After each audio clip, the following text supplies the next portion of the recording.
ബാലകൃഷ്ണൻ ഇടയ്ക്ക് ചില കണക്കുകളൊക്കെ ശേഖരിക്കുകയായിരുന്നു എന്ന് എനിക്ക് സംശയമുണ്ട്. ഫോണിലൊക്കെ ആരാണോ സംസാരിക്കുന്നുണ്ടായിരുന്നു. ഈ കണക്ക് മൊത്തം നോക്കിയാലും കഴിഞ്ഞ തദ്ദേശ തെരഞ്ഞെടുപ്പിൽ തിരുവനന്തപുരത്ത് ഭരണത്തിലെത്താൻ കഴിഞ്ഞു എന്നല്ലാതെ നിങ്ങൾ ആശിച്ചതോ പ്രതീക്ഷിച്ചതോ മോഹിച്ചതോ അവകാശപ്പെട്ട കണക്കുകളിലൊന്നും എത്താൻ കഴിയാത്തതുകൊണ്ട് ഇനി ഈ ഓപ്പറേഷൻ ലോട്ടസോ ഈ വഴിക്ക് പ്രാദേശികമായ നീക്കുപോക്കുകളോ ഒക്കെയാണ് മാർഗം എന്ന് കരുതുന്നുണ്ടോ?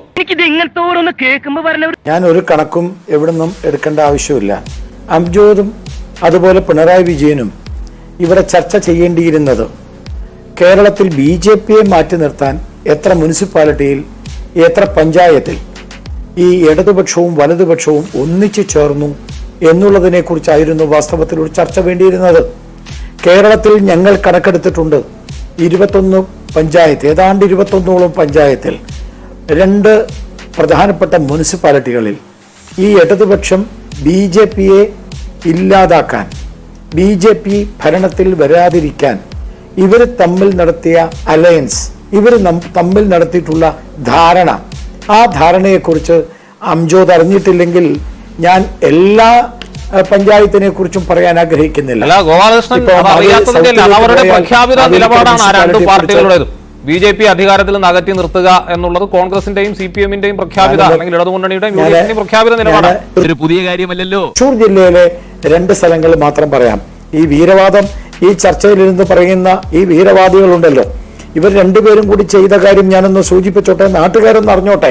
കാരണം കൊടുങ്ങല്ലൂർ മുനിസിപ്പാലിറ്റിയിൽ LDF-ന് 9 വാർഡുകളിൽ LDF ഭരിക്കുന്നതാണ് കൊടുങ്ങല്ലൂർ മുനിസിപ്പാലിറ്റി. അവിടെ LDF-ന് 50-ൽ താഴെ വോട്ടാണ് 9 വാർഡില്. 22 വാർഡുകളിൽ UDF-ന് ഏതാണ്ട് 75-ൽ താഴെ വോട്ടാണ്.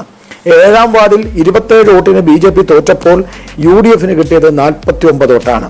21, 22 വാർഡുകളിൽ UDF-ന് 16 വോട്ടാണ്. UDF എന്ന് പറയുന്ന പ്രസ്ഥാനത്തിന് ആകെ ഉള്ളത് 16 വോട്ടാണ്. ഇനി ഞാൻ പറയാം, എടവിലങ്ങ് 7-ാം വാർഡിൽ BJP 7 വോട്ടിന് തോറ്റപ്പോൾ UDF-ന് കിട്ടിയത് 7 വോട്ടാണ്. എടവിലങ്ങിൽ 4-ാം വാർഡിൽ 13 വോട്ടിന് BJP തോറ്റപ്പോൾ UDF-ന് കിട്ടിയത് 30 വോട്ടാക്കാം. ഇവിടെയെല്ലാം ബ്ലോക്കിൽ 200 വോട്ടുണ്ട്. ബ്ലോക്കിലും ജില്ലാ പഞ്ചായത്തിലും 200 വോട്ടുണ്ട്. അതിൽ ഏറ്റവും രസകരമായ കാര്യം, കൊടുങ്ങല്ലൂർ നഗരസഭയിലെ ടൗൺ വാർഡായ 43-ൽ, ടൗൺ വാർഡാ ഇവർ ഭരിക്കുന്ന ടൗൺ വാർഡ്, അവിടെ 43-ൽ LDF-ന് കേവലം 12 വോട്ടാണ് കിട്ടിയത്. ഇത് കൊടുങ്ങല്ലൂരിന്റെ കാര്യം ഞാൻ നിങ്ങളുടെ മുമ്പിൽ വെച്ചു. ഞാൻ എടവലങ്ങ് പഞ്ചായത്തിന് മുമ്പിൽ വെച്ചു. എടവലങ്ങ് പഞ്ചായത്തിലെ പത്ര റിപ്പോർട്ട് വന്നിട്ടുണ്ട്. വെൽഫെയർ പാർട്ടി, ജമാഅത്തെ ഇസ്ലാമി അവരാണ് പറഞ്ഞിരിക്കുന്നത് ഞങ്ങൾ UDF-ന്റെ കൂടെ ചേർന്നു, LDF-ന്റെ കൂടെ ചേർന്നു, ഞങ്ങളും UDF-ലെ ആളുകളും LDF-ഉം കൂടെ ചേർന്ന് BJPയെ താഴെ ഇറക്കി. അതിന് പത്ര സ്റ്റേറ്റ്മെന്റ് എന്റെ കയ്യിലുണ്ട്. ഇനി ഞാൻ നൂറനാട് പഞ്ചായത്തിലേക്കോ എറണാകുളത്തോ കോട്ടയത്തും ആലപ്പുഴയിലും, ഇനി 2ാമത് ആലപ്പുഴയിലാണ്, അതുപോലെ തന്നെ തലശ്ശേരി മുനിസിപ്പാലിറ്റി, എല്ലാ കണക്കുകളും പാലക്കാടടക്കം എന്റെ കയ്യിൽ ആ കണക്കുകളൊക്കെ ഉണ്ട്. നിരവാദികൾ പിണറായി വിജയനും VD സതീശനും BJPയെ ഇല്ലാതാക്കാൻ പരസ്പരം ധാരണ ഉണ്ടാക്കിയതിനെ കുറിച്ച് ഒരു ചർച്ചയുമില്ല. അതവരുടെ പ്രഖ്യാപിത നയമാണ്. ശരി, ഞാൻ നിഷേധിക്കുന്നില്ല, അതവരുടെ പ്രഖ്യാപിത നയമാണ് എന്ന് ഇവിടെ പറഞ്ഞാൽ മതി. അത് പറഞ്ഞിട്ടില്ലല്ലോ. ഒരു സംസ്ഥാന സമിതി എന്നാണല്ലോ വസീഫ് പറഞ്ഞത്. അവരവരുടെ പ്രഖ്യാപിത നയമായതുകൊണ്ട് ഞങ്ങൾ UDF-ന് വോട്ട് ചെയ്യും, UDF LDF-ന് വോട്ട് ചെയ്യും. ധൈര്യമുണ്ടെങ്കിൽ ഈ ഏഷ്യാനെറ്റ് ചർച്ചയിൽ അംജോദെ നിങ്ങളല്ല പറയേണ്ടത്, അവർ പറയട്ടെ. BJPയെ മാറ്റി നിർത്താൻ ഞങ്ങൾ UDF-ന് വോട്ട് ചെയ്യും, BJPയെ മാറ്റി നിർത്താൻ ഞങ്ങൾ LDF-ന് വോട്ട് ചെയ്യും. ധൈര്യമുണ്ടെങ്കിൽ ഇവർ പറയട്ടെ, പിണറായി വിജയൻ പറയട്ടെ, VD സതീശൻ പറയട്ടെ. അപ്പൊ ജനങ്ങൾ അത് തീരുമാനിക്കും. അതേ അറിയാവൂന്ന് എനിക്ക് നേരത്തെ അറിയാം. വാസ്തവത്തിൽ നിങ്ങളുടെ ചർച്ചയുടെ ഹെഡ്ലൈൻ വേണ്ടത് ഈ മറ്റത്തൂർ മോഡലിൽ കോൺഗ്രസിന്റെ കൈപ്പത്തി ചുരുങ്ങിപ്പോകുമോ, അല്ലെങ്കിൽ കമ്മ്യൂണിസ്റ്റ് പാർട്ടിയുടെ കുതിര കച്ചവടം അത് കേരളത്തിൽ തുടരുമോ എന്തായിരുന്നു നിങ്ങൾ ചർച്ച നടത്തേണ്ടിയിരുന്നത്. കാരണം മറ്റത്തൂരിൽ BJP എന്താക്കിയത്, ഞങ്ങൾ ഒരു തീരുമാനം എടുത്തു. എന്താ തീരുമാനം? കേരളത്തിലെ കള്ളന്മാരായ, ക്ഷേത്രത്തിലെ സ്വത്ത് കട്ടോണ്ട് പോകുന്ന കള്ളന്മാരായ ഇടതുപക്ഷത്തിനും വലതുപക്ഷത്തിനും ഞങ്ങൾ പിന്തുണ കൊടുക്കില്ല. അത് ഞങ്ങളുടെ പ്രഖ്യാപിത നയമാണ്. ഒരു ഇടതുപക്ഷത്തിനും കൊടുക്കില്ല, ഒരു വലതുപക്ഷത്തിനും കൊടുക്കില്ല. ഔസഫ് അവിടുത്തെ പ്രതിപക്ഷ നേതാവ് കുതിര കച്ചവടം ഈ CPM-കാരൻ നടത്തി. പ്രതിപക്ഷ നേതാവിനെ തട്ടിയെടുത്തത് പണം കൊടുത്തിട്ടാണ്. എന്തേ നിങ്ങളുടെ ചർച്ചയിൽ അത് വന്നില്ല? എടാ ജോയ്, എന്തോ എവിടെ നിന്ന് കിട്ടിയടാ നിനക്ക് ഇത്രയും കുരുട്ടു ബുദ്ധി? പണം കൊടുത്തുകൊണ്ട് അയാളെ കുതിര കച്ചവടം നടത്തിയപ്പോ അവിടുത്തെ ലോക്കലായിട്ടുള്ള കോൺഗ്രസ്സുകാർ പറഞ്ഞു ഞങ്ങൾക്ക് പിന്തുണ തരണം BJP. ഞങ്ങൾ പറഞ്ഞു നിങ്ങൾ കോൺഗ്രസ്സുകാരായിരിക്കുന്നിടത്തോളം കാലം പിന്തുണ തരാൻ പറ്റില്ല. നിങ്ങളൊരു കാര്യം ജയിച്ചു വന്നതാണല്ലോ, നിങ്ങൾ കോൺഗ്രസിൽ നിന്ന് രാജിവെച്ചോ. അല്ല, ഒരു മിനിറ്റ്, നിർത്തി ഒരു വരി. നിങ്ങൾ കോൺഗ്രസിൽ നിന്ന് രാജിവെച്ചോ, ഞങ്ങൾ സപ്പോർട്ട് ചെയ്യാം. കോൺഗ്രസിൽ നിന്നും കമ്മ്യൂണിസ്റ്റ് പാർട്ടിയിൽ നിന്നും രാജിവെച്ച് വരുന്നവരെ എല്ലാം ഞങ്ങൾ സ്വീകരിക്കും. ഇന്ന് ഭാരതീയ ജനതാ പാർട്ടിയുടെ സ്റ്റാൻഡ് ക്ലിയർ ആണ്, അതെവിടെയായാലും സ്വീകരിക്കും. ഇനി ആരെങ്കിലും ഈ കള്ളന്മാരായ കോൺഗ്രസിന് കമ്മ്യൂണിസ്റ്റിന് പിന്തുണ കൊടുത്താൽ അവരെ ഞങ്ങൾ പാർട്ടിയിൽ നിന്ന് പുറത്താക്കും.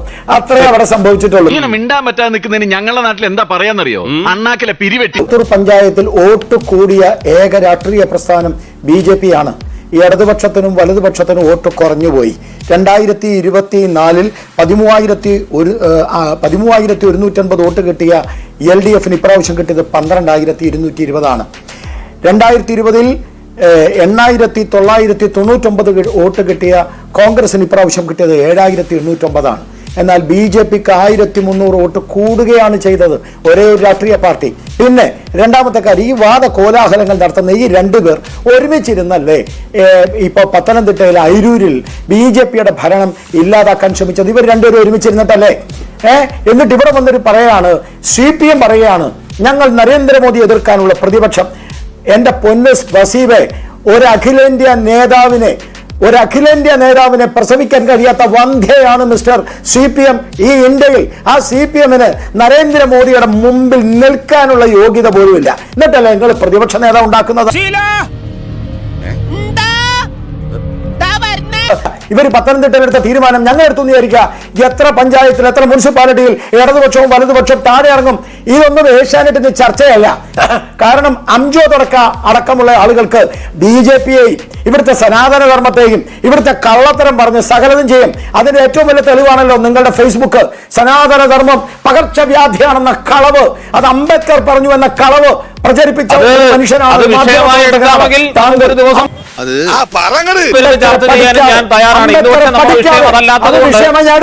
ഞാൻ ചർച്ച ചെയ്യാം സാർ, ഞാൻ ചർച്ച ചെയ്യാമേ. നിങ്ങൾക്ക് ധൈര്യം ഉണ്ടെ വെക്ക്. നിങ്ങൾ അല്ലല്ല, ഞാൻ തീർക്കട്ടെ. നിങ്ങൾക്ക് ധൈര്യം ഉണ്ടെങ്കിൽ ഏഷ്യാനെറ്റ് ഒരു ചർച്ച വെക്ക്. വിക്കിപീഡിയയിൽ എഴുതുന്ന ബുദ്ധമതം എന്തുകൊണ്ടാണ്? അല്ലല്ല, ഞാൻ നിങ്ങളോടാ പറയുന്നത്. ഞാൻ അംജോടാ പറയുന്നത്. മനഃശക്തി തരണേ.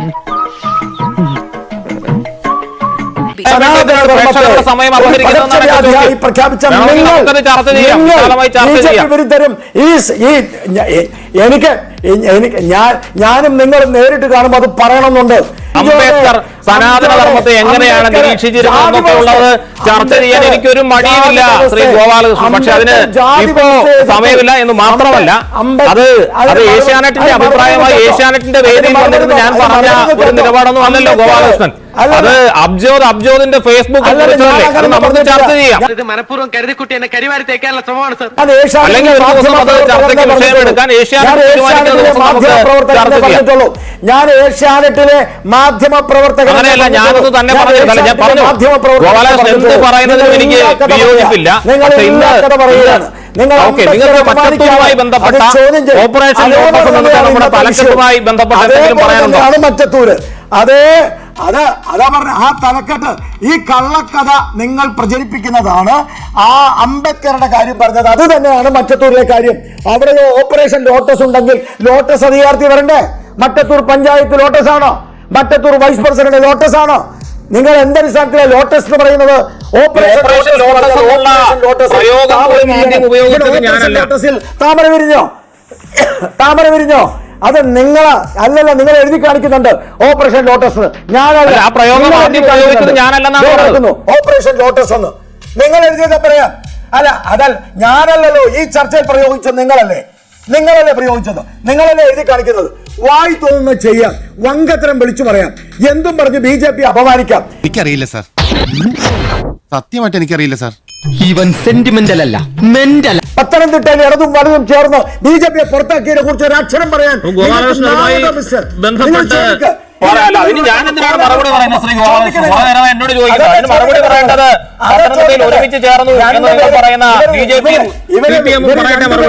ഇവിടെ നിങ്ങൾ പറഞ്ഞല്ലോ, നിങ്ങൾ എന്നോട് ചോദിച്ചല്ലേ, നിങ്ങൾ എന്നോട് ചോദിച്ചതുപോലെ നിങ്ങൾ അവരോട് ചോദിക്കുക. പത്തനംതിട്ട